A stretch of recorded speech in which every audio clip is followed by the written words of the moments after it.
ഒരു കലണ്ടറാണ്. ഇതിൽ ഒരുപാട് റോസും കോളംസും ഉണ്ട്. ഇതിൽ നമുക്ക് എടുത്തു നോക്കിയാൽ കുറേ ക്രോസും കുറേ ഗ്യാപ്പുകളും കാണാം. ഇതൊരു ഹാബിറ്റ് ട്രാക്കറാണ്. ഇതെന്താണെന്ന് വെച്ചാൽ നമുക്ക് ഡിസൈഡ് ആയിട്ടുള്ള ഒരുപാട് ഹാബിറ്റുകളുണ്ട്. വെറുതെ മൊബൈൽ എടുത്ത് സ്ക്രോൾ ചെയ്യുന്നതിന് പകരം എന്തെങ്കിലും ബുക്ക് എടുത്ത് വായിക്കുക, ഒരു വായനാശീലം ഉണ്ടാക്കുക. അല്ലാന്നുണ്ടെങ്കിൽ ജങ്ക് ഫുഡ് ഒരുപാട് കഴിച്ചിട്ട് അൺഹെൽത്തി ആയിട്ട് ഫാറ്റ് ആയിട്ട് നടക്കുന്നതിന് പകരം എക്സസൈസ് ചെയ്ത് ഫിറ്റ് ആയിട്ടിരിക്കുക. അല്ലെങ്കിൽ വെറുതെ ഉറങ്ങുകയും അല്ലെങ്കിൽ പ്രോക്രാസ്റ്റിനേറ്റ് ചെയ്ത് ടൈം കളയുന്നതിന് പകരം എന്തെങ്കിലും പഠിക്കുക.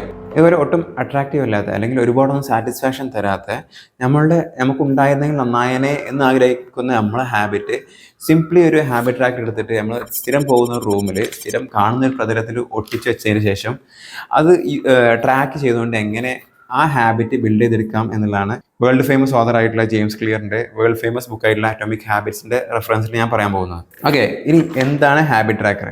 ഒരു കലണ്ടറാണ് അല്ലെങ്കിൽ ഒരു സ്പ്രെഡ്ഷീറ്റാണ്. ഇതിൽ ഒരുപാട് റോസും കോളംസും ഉണ്ട്. ഇത് നമ്മളെ ഹാബിറ്റാണ്.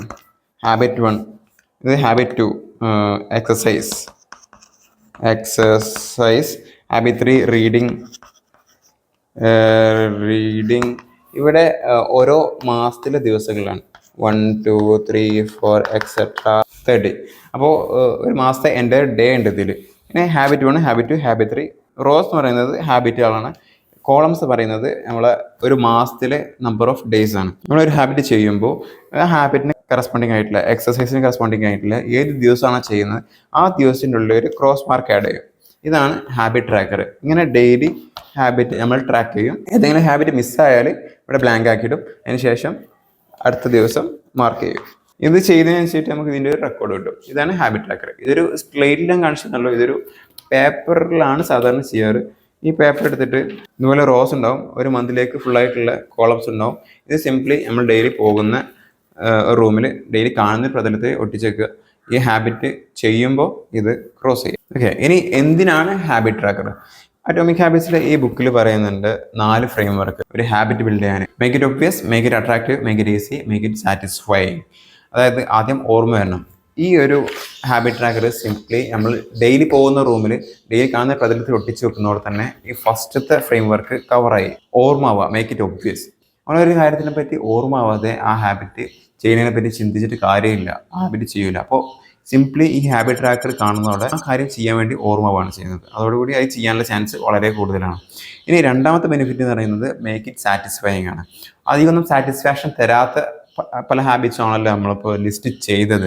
ആ ഹാബിറ്റ് സാറ്റിസ്ഫാക്ഷൻ കിട്ടാൻ വേണ്ടിയിട്ട് ഈ ക്രോസ് മാർക്ക് സഹായിക്കും. എങ്ങനെയാണെന്ന് വെച്ചാൽ നമ്മളൊരു ഗോൾ സെറ്റ് ചെയ്തു, ആ ഗോളിലേക്ക് നമ്മൾ ഡെയിലി പ്രോഗ്രസ് ചെയ്യുന്നുണ്ട് എന്ന് നമ്മൾ അവെയർ ആകുന്ന സിറ്റുവേഷൻ എന്ന് പറയുന്നത് അത് വളരെയധികം സാറ്റിസ്ഫാക്ഷൻ തരുന്നതാണ്. ഈ ടൈം ഒരു ഹാബിറ്റ് നമ്മൾ ചെയ്തിട്ട് ആ ചെയ്ത ഉടനെ ഇൻസ്റ്റന്റേനിയസ്ലി ആ ഹാബിറ്റിന് കറസ്പോണ്ടിങ് ആയിട്ടുള്ള സെല്ലിൻ്റെ ഉള്ളിൽ ക്രോസ് മാർക്ക് ആഡ് ചെയ്യുമ്പോൾ അതിൽ നിന്നൊരു ഇൻസ്റ്റന്റ് ഗ്രാറ്റിഫിക്കേഷൻ നമുക്ക് ലഭിക്കുന്നുണ്ട്. ആ ലഭിക്കുന്ന ഗ്രാറ്റിഫിക്കേഷൻ തന്നെയാണ് ഈ ഹാബിറ്റ് ട്രാക്കർ ഉപയോഗിക്കുന്നതുകൊണ്ട് നമുക്ക് ലഭിക്കുന്ന സാറ്റിസ്ഫാക്ഷൻ എന്ന് പറയുന്നത്. ഈ 4ാമത്തെ ഫ്രെയിം വർക്ക് ആയിട്ടുള്ള ഈ സാറ്റിസ്ഫാക്ഷൻ എത്രത്തോളം കൂടുന്നു അതിനനുസരിച്ചായിരിക്കും ഈ 2ാമത്തെ ഫ്രെയിം വർക്ക് ആയിട്ടുള്ള മേക്ക് ഇറ്റ് അട്രാക്റ്റീവ് എന്നുള്ള ഫ്രെയിം വർക്ക് വർക്ക് ചെയ്യുക. ഈ സാറ്റിസ്ഫാക്ഷൻ നമ്മൾ പ്രതീക്ഷിച്ച് വർക്ക് ചെയ്യുമ്പോൾ ഇത് ഓൾറെഡി അട്രാക്റ്റീവായിട്ട് മാറുകയാണ് ചെയ്യുന്നത്. അങ്ങനെ ഒരു ഹാബിറ്റ് ബിൽഡ് ആവാനുള്ള ചാൻസ് വളരെ കൂടുതലാണ്. ഓക്കെ, എന്താണ് ഹാബിറ്റ് ട്രാക്കർ എന്നുള്ളത് മനസ്സിലായി. അതുപോലെ തന്നെ എന്തിനാണ് വൈ ഹാബിറ്റ് ട്രാക്കർ എന്നുള്ളത് മനസ്സിലായി. ഇനി ഒരു ഹാബിറ്റ് ട്രാക്കർ എങ്ങനെ അനലൈസ് ചെയ്യുന്നതാണ് ഞാൻ പറയാൻ പോകുന്നത്. അതിനായിട്ട് ഞാൻ ജസ്റ്റ് ഇതിലേക്ക് വെച്ചു. ഞാൻ സിംപ്ലി മൊബൈൽ എടുക്കുകയാണ്. ഞാൻ ക്ലോസപ്പ് ആയിട്ട് കാണിച്ചു തരാം. ഹാബിറ്റ് ട്രാക്കർ ടെംപ്ലേറ്റ് 2024 ഹാബിറ്റ് ട്രാക്കറാണത്. ഓരോ മാസം ആഡ് ചെയ്തിട്ടുണ്ട്. നമ്മൾ ഏത് മാസത്തിലാണോ ഈ ഒരു സെറ്റ് ചെയ്യുന്നത് അത് ഇവിടെ ഹൈലൈറ്റ് ചെയ്യുക. ഒക്ടോബർ മാസത്തിലാണ് ഞാൻ സ്റ്റാർട്ട് ചെയ്യുന്നത്. ഇവിടെ നമ്മളെ ഹാബിറ്റൊക്കെ ഞാൻ മാർക്ക് ചെയ്തു. എന്നാണ് നമ്മൾ ചെയ്യുന്നത്, ആ ചെയ്യുമ്പോൾ ഒരു ക്രോസ് മാർക്ക് ഇടും. ഇതാണ് കൺസെപ്റ്റ്. ഇതിൽ നമുക്ക് എടുത്തു നോക്കിയാൽ കുറേ ക്രോസും കുറേ ഗ്യാപ്പുകളും കാണാം. ഇവിടെ ഒരു ഗ്യാപ്പ് വന്നു, ഇവിടെ ഗ്യാപ്പ് വന്നു, ഇവിടെ വലിയ ഗ്യാപ്പ് വന്നു, ഇവിടെ കുറച്ചും കൂടി ഗ്യാപ്പ് വന്നു, ഇവിടെ ഇതൊരു വലിയ ഗ്യാപ്പ്. ഇതെങ്ങനെ അനലൈസ് ചെയ്യും എന്ന് വെച്ചാൽ ഹൊറിസോണ്ടലായിട്ടുള്ള ഗ്യാപ്പ് വന്നാൽ അതിനർത്ഥം കണ്ടന്റ് ക്രിയേഷൻ എന്നുള്ള ഹാബിറ്റിൽ എന്തോ പ്രശ്നമുണ്ട്. ഹാബിറ്റ് നമുക്ക് ഫിക്സ് ചെയ്യേണ്ടതുണ്ട്. വെർട്ടിക്കലായിട്ടുള്ള ഗ്യാപ്പ് വന്നാൽ നമുക്ക് മനസ്സിലാക്കാൻ പറ്റും ആ ഡേ എനർജി കുറവുള്ള അല്ലെങ്കിൽ ബിസി ഡേ അല്ലെങ്കിൽ ഹെൽത്ത് ഇഷ്യൂസോ അങ്ങനെ എന്തെങ്കിലും ഉള്ളൊരു ഡേ ആയിരിക്കാം. ഹൊറിസോണ്ടലായിട്ടുള്ള ഗ്യാപ്പ് വന്നാൽ അറ്റോമിക് ഹാബിറ്റ്സിൽ ആ 4 ഫ്രെയിം വർക്കിൽ ഏതെങ്കിലും ഫ്രെയിം വർക്ക് ഈ പെർട്ടിക്കുലർ ഹാബിറ്റിൽ വർക്ക് ആവുന്നില്ലേ അല്ലെങ്കിൽ ഏതെങ്കിലും ഒന്ന് ചെയ്യുന്നില്ലേ എന്നുള്ളത് നമ്മൾ അനലൈസ് ചെയ്യണം. വെർട്ടിക്കലായിട്ടുള്ള ഗ്യാപ്പ് വന്നാൽ ആ ഡേൻ്റെ പ്രശ്നമാണ്. ഇനി മൊത്തത്തിലൊരു ഗ്യാപ്പ് വലിയ രീതിയിൽ വന്നാൽ മൊത്തത്തിലൊരു ഹാബിറ്റ് ബിൽഡ് ആവുന്നത് എങ്ങനെയാണെന്ന് ശരിക്കും മനസ്സിലായിട്ടില്ല എന്നാണ് അതിനർത്ഥം. ഇതാണ് എൻ്റെ റൂമിൽ ഞാൻ എന്നും കാണുന്ന ഒരു ഭാഗത്ത് ഒട്ടിച്ച് വെച്ച എൻ്റെ ഹാബിറ്റ് ട്രാക്കർ. 2025 ഫെബ് ആയപ്പോഴേക്കും എൻ്റെ ഒരു ഹാബിറ്റ് ട്രാക്കർ എടുത്ത് നോക്കിയാൽ ആൾമോസ്റ്റ് എല്ലാ ദിവസവും ഞാൻ ഇത് ചെയ്തിട്ടുണ്ട്. ഇതിൽ ഒരു ദിവസം ഒരു ഗ്യാപ്പ് വന്നു, വേറൊരു ദിവസം ഒരു ഗ്യാപ്പ് വന്നു. ഈ 2 ഗ്യാപ്പില്ലാത്ത ബാക്കി എല്ലാ ദിവസവും ഇവിടെ ഞാൻ ഫോളോ ചെയ്തിട്ടുണ്ട്.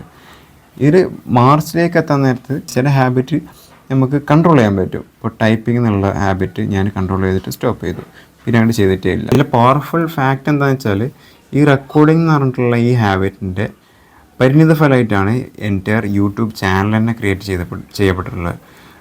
സിംപ്ലി ഞാൻ മേക്ക് ഇറ്റ് ഈസി ആക്കാൻ വേണ്ടിയിട്ട് റെക്കോർഡിംഗ് എന്നുള്ള ഹാബിറ്റ് നൽകി. എന്നും ഞാൻ റെക്കോർഡ് ചെയ്യും. ഈവൻ ദോ ഞാൻ പോസ്റ്റ് ചെയ്തില്ലെങ്കിലും പബ്ലിഷ് ചെയ്തില്ലെങ്കിലും എഡിറ്റ് ചെയ്തില്ലെങ്കിലും റെക്കോർഡ് ചെയ്യും. ഡെയിലി റെക്കോർഡ് ചെയ്യുന്നതുകൊണ്ട് തന്നെ അതിന് ശേഷം എഡിറ്റ് ചെയ്യാനും പോസ്റ്റ് ചെയ്യാനുള്ള ചാൻസ് വളരെ കൂടുതലാണ്. അപ്പോൾ മേക്ക് ഇറ്റ് ഈസി ആക്കിയതുകൊണ്ട് ഈ ഹാബിറ്റ് നടന്നുകൊണ്ട് പോകുന്നു.